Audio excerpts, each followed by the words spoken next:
Sa isang tahimik na sanga, may isang maliit na dahon na hindi pa kailanman umaalis. Araw-araw, tanaw niya ang mundo sa ibaba, at tahimik na nagtatanong, ano kaya ang pakiramdam doon? Isang banayad na hangin ang bumulong. Hindi ka mananatili rito magpakailanman. Nanginig ang dahon. Hindi pa ako handa, ayokong mahiwalay. Ngunit muling bumalik ang hangin, mas malakas, mas mapilit, tila may gustong ipakita. At sa isang iglap, kumalas ang dahon, at nagsimulang lumayo. Dahan-dahan siyang nahulog, inihahatid ng hangin sa isang mundong hindi niya kilala.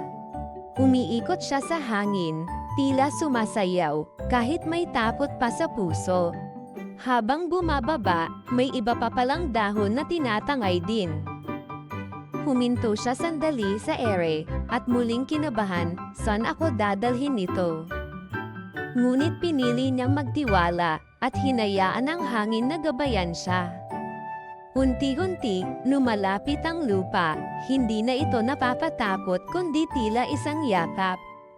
Marahan siyang lumapag, walang ingay, walang sakit, tanging katahimikan. Tumingala siya sa punong pinanggalingan, at naunawaan, hindi lahat ng pag-alis ay pagkawala.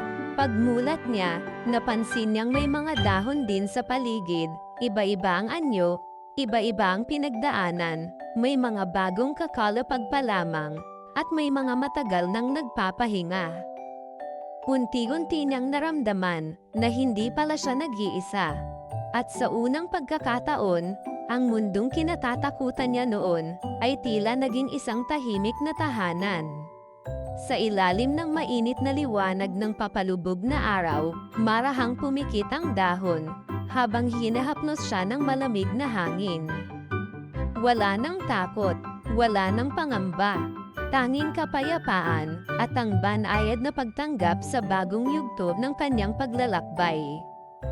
Dahil natutunan niya na hindi lahat ng pagkawala ay katapusan, minsan.